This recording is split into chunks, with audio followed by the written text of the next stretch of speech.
When I first played Chicory: A Colourful Tale, around a year ago at this point, I thought it was going to be a simple little game where you plopped inside a world and asked to be a toddler with a colouring book and just go blah blah blah. Instead, what I found is one of the current favourite games of all time, and the only game I would currently give a 10 out of 10. It is near flawless, and any problems I have with it are nitpicks. If others have more problems, fair enough, they're probably justified, you're entitled to your opinion. Chicory, oh god, I just realised this might get confusing later. I'll try to call the game CCT from now on, so then things don't get too confusing later. I'll be splitting this up into two major sections. The non-spoiler section, which will cover a lot of the basics where there will only be visual spoilers, and the spoiler section where I'll go over the story a lot more and into other aspects of the game.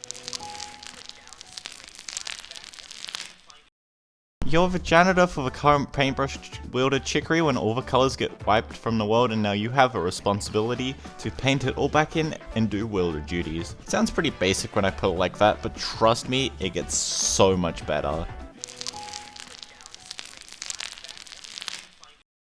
In Chicory: A Colourful Tale, the world is literally your colouring book. You can draw on the walls, on the floors, on the sky, not the ocean though! With a limited colour palette, you can either colour the world neatly in the lines or be a toddler and not care at all and just colour everywhere. The game doesn't care. I personally like being a toddler and going everywhere because I think it's more fun. You have 4 colours per area and 3 brush sizes, which may seem restrictive, but is surprisingly perfect. Gives you enough restrictions so you have to think about how to colour in the areas and make the area look nice without being too limiting. It also helps distinguish the areas more because aside from the puzzles, a lot of them would look and feel very similar than they actually are, so the different colour palettes help distinguish them more. If it wasn't for the palette, Appy Foothills and Supper Woods would have felt near identical outside of the puzzles. It also helps in creating a vibe for the area, and for the most part, all the palettes are appealing and look really nice. Cool thing this game does, which you won't notice without the art book, which I have and is pretty cool, is that the game actually has an inbuilt grid where each square is around 4 pixels wide by 4 pixels, which may seem lame and restrictive, but the game has an inbuilt system to try and mask it and make a good drawing tool as required and to help it run on low-end devices. No, I think it's neat if that made sense. It helps the drawing tools feel less annoying to use and helps with the colouring in without being too restrictive. Sometimes it can leave small little white patches in areas because of how the paint is rendered. It has some issues, but overall it's very minor and won't appear often at all. It will mostly occur when you're trying to make an actual drawing on the floor, not while colouring in due to the outlines and everything masking it, which is likely unintentional, but really nice feature. The only slight disappointment with the main painting mechanic is how you paint NPCs. They just have the same color palette as the rest of your area and you just color them in like environmental objects where they only have one color per section of them. So for the trees, for example, they can have color for the leaves and one for the trunk. This is slightly underwhelming, but a lot of the time just leaving their bodies as white does the job. Since white is like black and goes with practically everything, it is quite easy to leave them like that and just color in the clothes, which seems to work quite well. You can also color in yourself, which is cool, and if you want a specific color palette, you can easily just lock your color palette in the app menu, which is a really nice quality of light feature. Because I want my little Finn. Yeah, you name your character, and I called them Finn. You're meant to name them after a food, but I wanted to name them Finn. So I did. The painting being the main mechanic is a large part of a puzzle completion. All these puzzles are really well designed. Most are simple, so if you're the type who finish escape rooms in under 20 minutes, these might bore you, but I've personally enjoyed them. The second playthrough, they're sort of fine, but on the first playthrough, I can remember feeling extremely smart when I figured some of them out. You can even call your parents if you get stuck on puzzles. I definitely did on the first playthrough a couple times, but I only remember one time I did, and that was mainly just because of some slight perspective issues. Speaking of perspective, even though this transition probably won't work as well as I hope, the art style's nice. Okay, I'll elaborate more. The art style is fairly simple, yes, but it's appealing and works really well in the game's environment. The game is actually a 3D environment, but it still looks completely 2D. It's really impressive how they got it to look like this. You can mainly tell that this isn't actually a 3D game by the way the brush moves around the environment, and it can often get caught on things, but that doesn't happen often enough to be a major annoyance. The simplistic art style gives way for far more little guys, and you know how much I love little guys. Wait, what? It also works within the coloring book world and the limitations of coloring system. It helps the world feel like a small child's coloring book, which is what I feel like when I just The coloring itself is enhanced due to the simplistic art style, because I feel like having one of those realistic looking birds to color in would make this game worse, because it would make it a pain for people who want to truly color in the world properly. As it is, it works perfectly. I also love all the poses for the characters, especially Finn. Finn is just such a silly little dog and I love him. Even the other NPCs who aren't as expressive as often, when they do, it's just so charming. The world this game creates just really charming. There are some questions which are always going to exist in worlds like this, like is there other continents, etc, etc. But overall I like it. Soundtrack complements the painting really well, despite most of it being something I wouldn't listen to outside the game, besides dinners.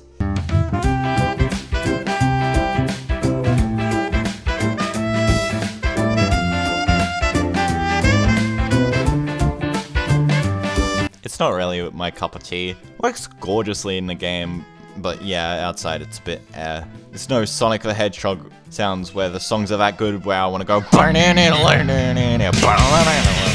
Attention. This game is sort of a collectathon with how many collectibles there are, but it isn't a collectathon because it doesn't block progress. Firstly, you have lost children. They're usually hiding in trees around Picnic, and you find them by painting the tree thoroughly, which, while not a big challenge to actually find, is a cool incentive for actually exploring the world. When you find a lot of children, you get furniture set from beans, which you can use to decorate Picnic, which is the continent you're on for the adventure. Aside from helping people around Picnic or decorating my house, I completely forgot this mechanic exists. If you're much more of a decorator, it might be a cool mechanic, but unless a game is much more about decoration and personalization like Animal Crossing, I don't really do it. You also have trash, which is a bit harder to spot as they can blend in with the environment. This feels a lot more like a search and can be used to buy furniture or plants. I do like these more than the kids, but the kids look funnier, so it balances out. Finally, you have presents where small ones contain clothing items and large ones contain paint styles which make your brush fancy. Besides the fact that I'm a really stubborn little thing who doesn't change clothing on thin, these are really good rewards. They're usually locked behind puzzles and sometimes hidden around in suspicious areas. They never feel like a hassle to get, but are a nice reward for people who go for it. And next is... Wait, that's all the non-spoilery stuff I could think of? Oh my god, I'm so bad at this. Why do I even try? It's no good. Okay. That's new. Well, I guess we'll go on to the spoiler stuff, which is the story, which I'm actually excited to talk about because it's really good. You know how Chicory let you have a paintbrush? It's more like you steal it because Chicory gave up. Yep. You end up becoming a new worlder and you can help people. Wait, is that animalist? But considering animals as people, would that be offensive towards the animals as it implies that they're inferior to people, or is that a compliment to them because who cares? After you help the people of the town, which is how you learn the mechanics, you can go east to Supper Woods where you meet Blackberry, the wielder before Chicory. Blackberry tells you stuff that means absolutely nothing. You head through the Supper Woods, which is a great introduction to the puzzles of the game. All the puzzles are simple and all the mechanics of the puzzles are introduced in a controlled environment, and, assuming you've played video games before, how everything works is pretty clear and easy to figure out without the risk of failing for the most part. For example, the trees with patterns on them. When uncolored, they are flat, which works oppositely to the other trees which go flat when colored. So since they are flat, you wonder what happens when you color them in. And then you see, they grow. Since they have a unique top, you obviously wonder what would happen if you stand on them, or you'd instinctively stand on them because that's the only way you can properly progress, and see how it propels you forward. After you get to the southwest corner, you encounter a black tree with Blackberry inside. You need to face this darkness, which she has never seen before. She confronts you about not being ready to be a wielder and asks you why did Chicory's color disappear, and then... you enter the darkness. And then... oh yeah, these things! Bosses are a strange thing in this game, especially the first two bosses.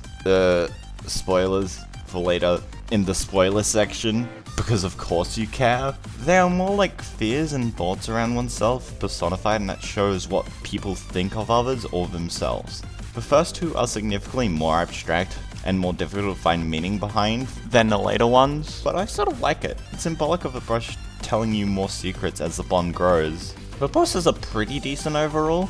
I much prefer the later ones compared to the earlier ones. This boss is very much a tutorial boss aiming to show you how the bosses work compared to with later in the game. Due to the limitation in options of what you can do, which is only painting, it lets you figure out naturally how to damage the boss. One thing that you most likely won't encounter until later, but death is pretty much pointless as you can just get up and going again once you die, which is kind of underwhelming. I get why it's there so then more people can experience the story and not be locked in a specific area of the game, but they do have accessibility options which allows you to practically play the bosses without the worries of death. Even though there's already no worry, I personally find it doesn't ruin them because I still feel the obligation to play them like if there was an actual penalty for that. The bosses also last the perfect amount of time where they don't overstay their welcome but they don't leave you unsatisfied. Especially when there's mid-fight dialogue in the longer ones, that helps extremely. Back to after you defeat the eyes, which I believe is a way of showing the underlying stress of the wielder and being in the public conscious, which is honestly a cool way of showing it instead of just saying, I'm so scared of people's opinions. I'm analyzing this more like an English essay. When do we get CCT to be part of the curriculum? You wake up in Blackberry's house and you saved her life from the corruptions. Then lambasts Chicory in front of you. You get mad, confess you did a little crime, and Blackberry yells at you to take it back because taking this thing has sent a nuke upon the world, i.e. might have destroyed it. After each tree encounter you get a new power from the brush, and this one lets your paint glow in dark spaces, which is an understandable block to progression, and it looks very pretty inside the caves. You go back to Luncheon and Chicory is depressed and won't take the brush back and lets you have it apathetically. You're officially the new wielder and tasked by a little mouse friend to go fix. One trip through Nimble Tunnel and you're in the town of Potluck with Mousy Friend getting lost. Rest in peace, Mousy Friend. Potluck is where your family live, very important. And the Art Academy. The Art Academy is honestly a perfect addition which could have easily been overlooked. You get art lessons, where within the game's engine you get to draw something based on the prompt they get you, or redraw an old artwork that got uncolored once you get to 11s. I really like this Art Academy. You're given multiple color palettes to make your artwork. No black though. This is my only reasonable complaint. The other is to make Art Academy more of a proper art tool and have layers, but it's understandable why that isn't the case. It just makes me not want to do it until I get the paint bucket tool, which you can get to after the next boss. I like recreating the artwork. One is significantly more than the prompt-based ones for a couple of things. One is because I just really like the artwork. This one's my favorite. It's also because sometimes the prompt is just to draw your earliest memory. What the hell am I meant to do with that? I can't think of anything. They get hung up around Picnic, so then when you put down, I don't know, smiley face, it gets put right outside your house. Thanks, game. Honestly though, it's really cool seeing your artworks around Picnic. I do really like it. With the painting after you've restored them, you can get the original as a decoration. Back to the story, you clear a path from Potluck to 11s, which I don't know how that one is associated with food, and meet who I'm pretty sure was an old wielder and get a special code thing to take into the Wielder Temple. The Wielder Temple is honestly a really cool area and gives you knowledge about the first wielder and how they obtained the brush, and has some cool little gimmicks. For example, when you color the floor in certain areas, words get revealed on the ground and gives you sort of solutions to the puzzles, even though that's the point of the puzzles sometimes. The main puzzles are blowing up walls and finding codes to unlock these door things. There's also some very mature words on the floor, which I have a feeling was done by Chicory to perhaps show her immaturity and potential unreadiness to be a wielder. I don't know, before it's never really stated. Might have been Mousy Friend.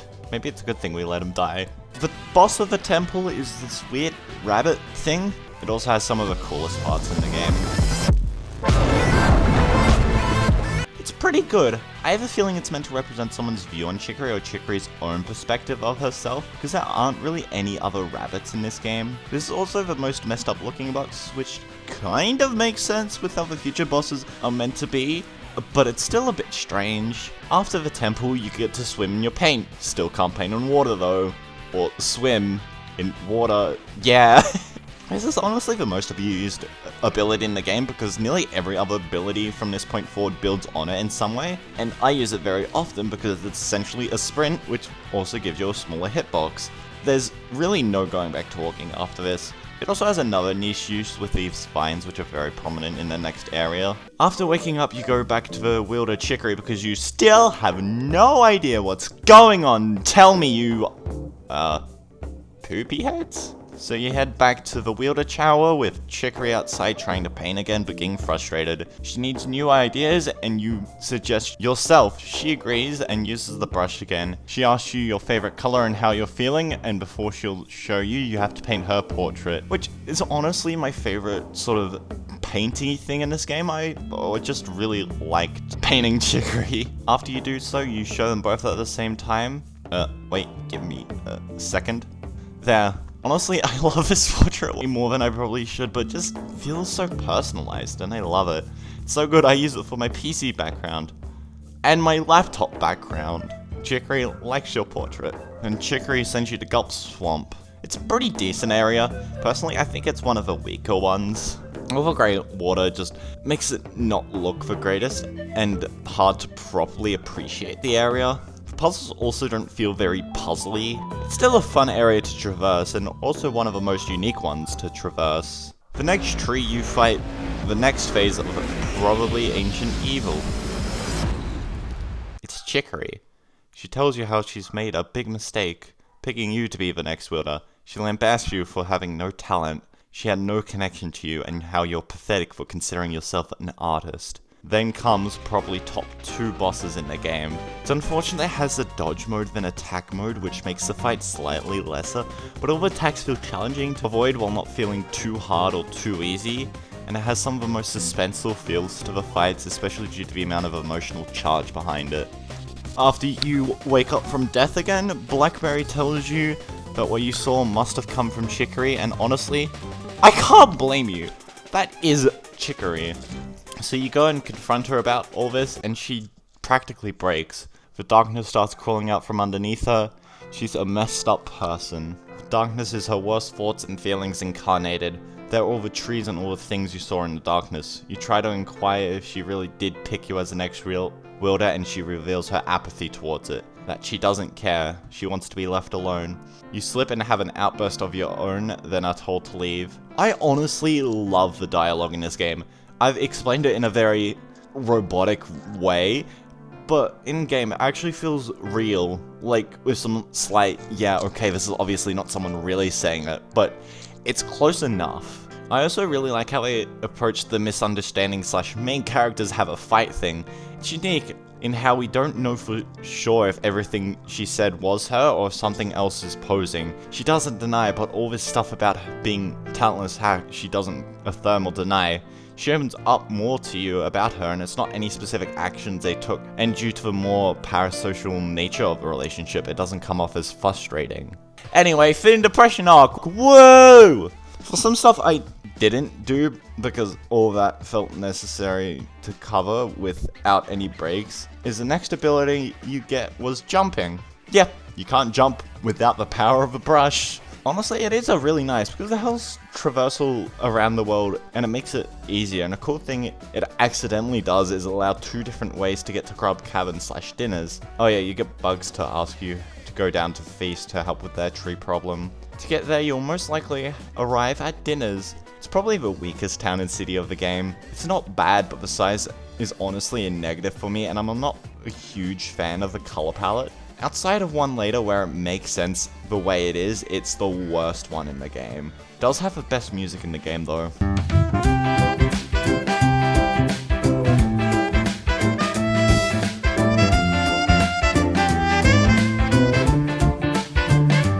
When you're done exploring Tea Time Meadows and Dinners, you can head down to the Grub Caverns and Grub Deep, which is the weakest area in the game. It's mainly due to the main mechanics.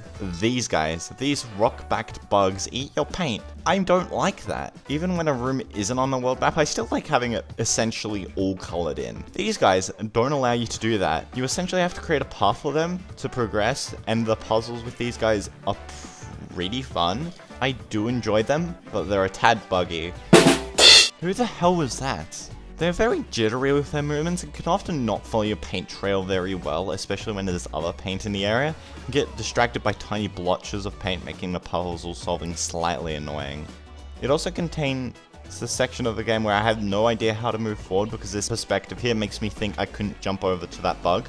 You can. Once you get down, you go to the queen who really likes how cute you are, asking to get rid of a root, so you go to the tree. You get inside and you can make 2 paint trails instead of 1. After you kill a couple of eyes, it's you. Huh? Fin2 Electric Boogaloo says that they are a part of you and start spilling all your self-doubts about Chicory and yourself. Then you fight yourself. Wait, wouldn't that just be... Oh god. Fin2 Electric Boogaloo switches between if either paint color you can make hurts them, so you have to either just color them in directly, or you have to mirror the spot you have to attack sometimes, which is cool and hopefully makes sense. Fin2 Electric Boogaloo also changes where the colors are mirrored throughout the fight, and adds some other mechanics, but overall it's a really cool and fun fight. Once you defeat Fin2 Electric Boogaloo, they give you some last words, that they aren't really going anywhere, and the Black Forest will destroy the world. You wake up and now you can swim on most walls. A lot of them you can't for puzzle and boundary reasons, but overall I really enjoy the ability, especially since it makes earlier areas easier to traverse. You go back to the queen and no trees have disappeared, because they never disappeared. Idiots. You go back to the queen and no trees have disappeared, then she tells you to go back to the source. Oh god, this is just too recappy, isn't it? Sorry, I'll finish what I have, but god, You head back to the Wheeler Tower, which has become completely distorted. However, the portrait of her you did is on the wall. You go up and go to Chicory, who's surprised you came back. She doesn't leave. She thinks everything's her fault. She's broken and unfixable. She's awful and self-loathing. Then gets engulfed by the paint, and you get the coolest looking boss in the game. I really love how it's all animated, and it's all really cool and smooth. The paint often is just shapes, which makes it slightly less cool. But I really do like it. It's also a fun boss, which is more of an endurance match, and in between each phase you try to reason with Chicory and tell her experience, but due to her already negative mindset, she disallows herself from hearing out reason, the danger of a spiral. Yet you keep pushing. Sometimes that pushback is strong enough, and you just need to let someone know that you're there for them. You pull her back down to reality and probably go through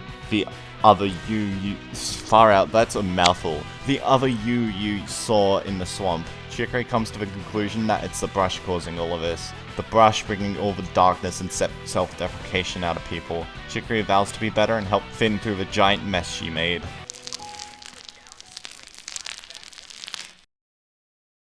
This is around the halfway point and probably a little past it. But this is a point with a slightly more laid-back atmosphere for a bit, and is probably my favorite parts of the game. So let's take a small break and look at the NPCs and side quests. NPCs are all over the world and often have different dialogues and their inner workings around themselves. Sometimes they can be slightly more emotional problems or issues, sometimes they can be funny, and sometimes they can be a discussion of capitalism and communism and how a society without money could possibly work. Overall, I do like talking to some NPCs. Practically everyone you talk to have multiple bits of dialogue to properly get their full stories, and afterwards you can't talk to them again. Do like this because it prevents you from talking to NPCs you've already talked to before, but it's somewhat disappointing when there's someone like Chicory or like a very prominent character, you just can never talk to them again. Overall though, I think the NPCs are really cool. The side quests, you have some smaller ones which are often stuff like decorate a party or decorate this beach or create a garden. Wow, there are a lot of ones where you have to decorate something. These are often short and don't have much substance. My favorite one out of all these mini quests is the garden one. You have medium quests, which I usually just find something on a map woo, which I think is pretty decent. I enjoyed them enough, but they're usually just for a collectible. Finally, you have the more beefy ones. The radish one and the postcards. The postcards are just cute. I like a little relationship between Skunk Person and Beans, and it also has some funny dialogue. The radish one, despite being a massive douche, it's honestly I really love it. It's about the struggles of an artist without any sort of connections or recognition trying to get their art out of the world, and it's just awesome. It's beautifully presented, and it also lets you get a piece of sick art at the end, which I freaking love. There's also one more side quest which becomes Ace Attorney and has a banging song.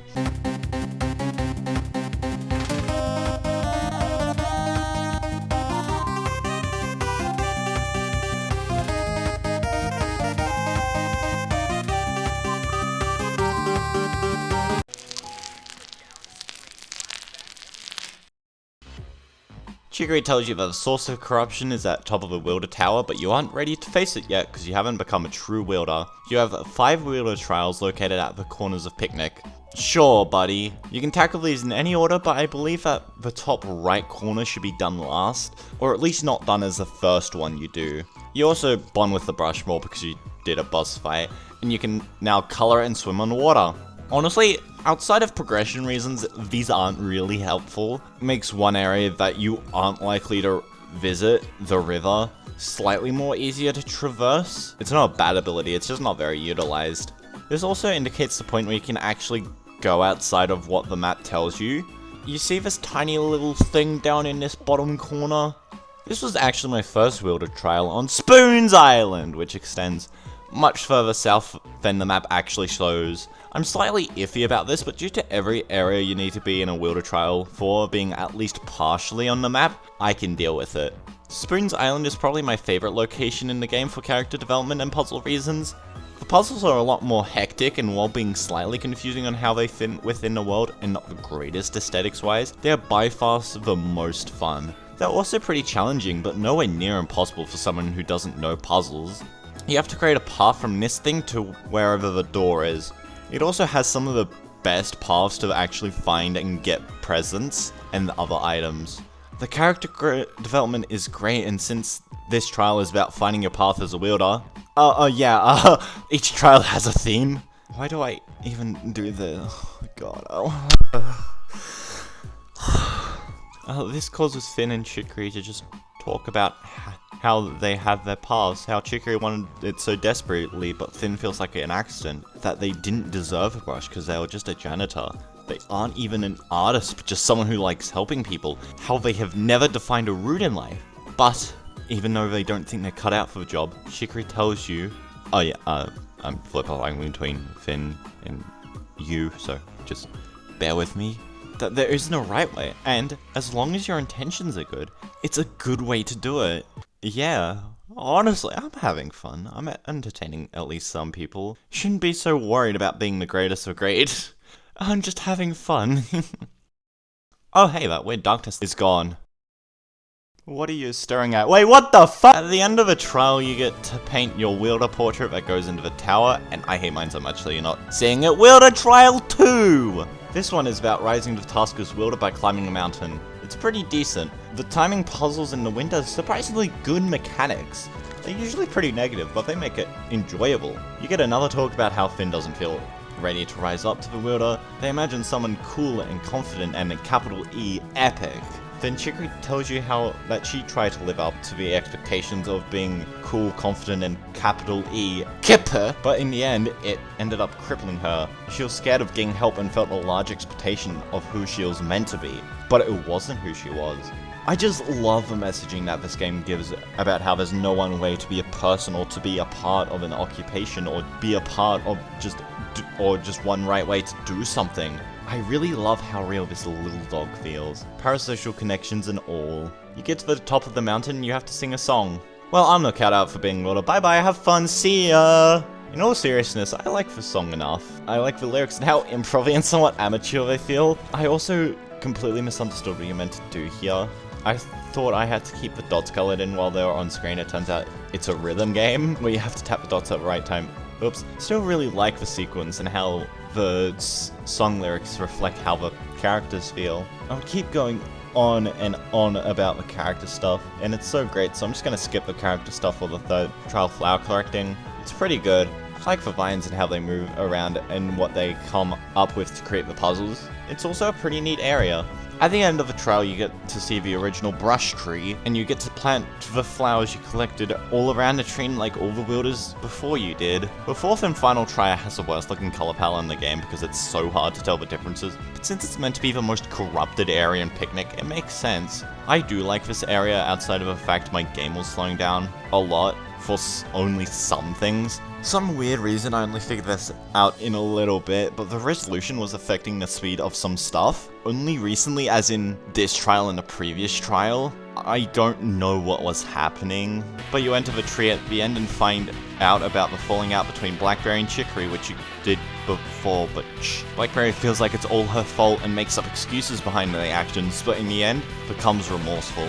It's a fun fight, and the hecticness of the orange color everywhere makes the arena feel so much unique and so much more vibrant, even though it's the exact same rectangle as all the previous ones. After you finish the battle, you get woken up by Chicory, and she officially hands you the brush, and you completely bond with it, letting you swim up waterfalls, which is only really used for 100% completion reasons. You also give her a hug, which is very cute. Now it's time for the...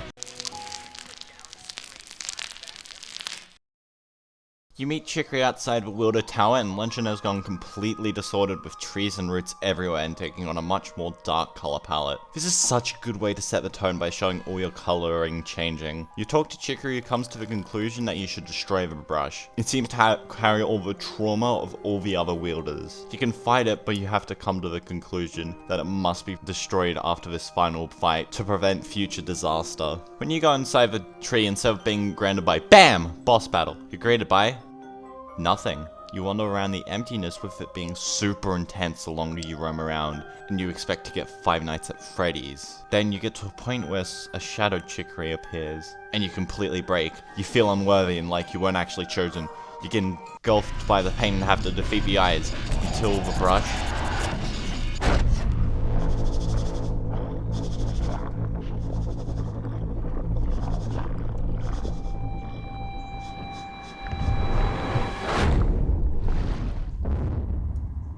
You wake up, your parents are depressed again. You head back to luncheon and talk to Chicory, who is happy you're alive, and you ask if you were really chosen.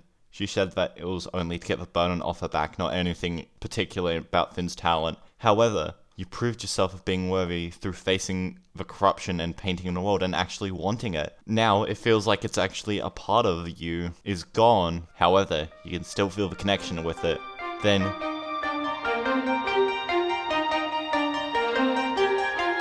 you essentially break your wish to summon a new brush.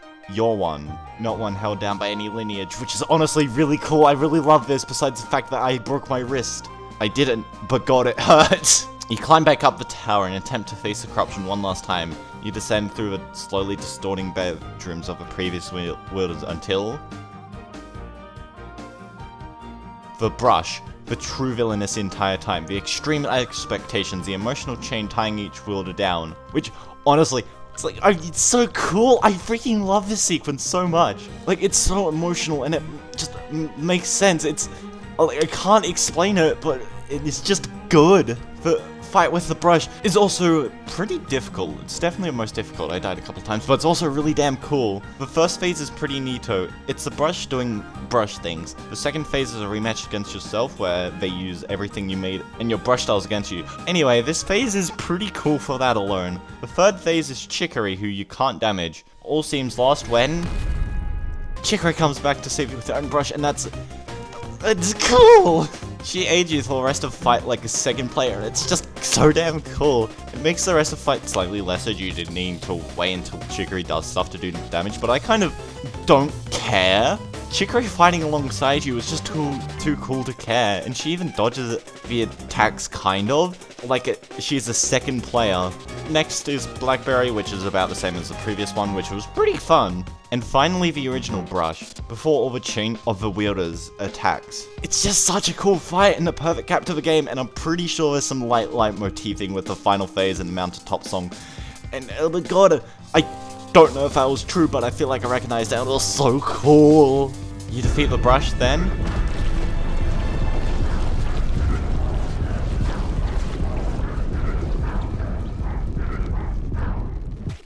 Color reigns on a world. All the black trees sprig leaves. You and Chicory decide to try and teach everybody about how to make their own brushes. The credits roll with how you colored certain places with a vocal rendition of the mountaintop song playing. Chicory: A Colourful Tale is a beautiful art piece about art, legacy, and being a little child. And it's kind of changed my life in some aspects. It and some outside help, definitely more outside help, but it finally got me to be able to kind of draw.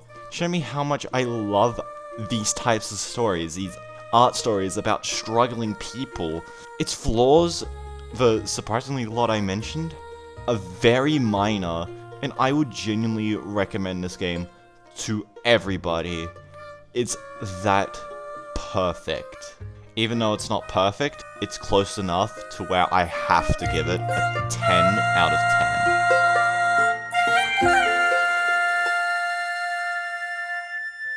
10.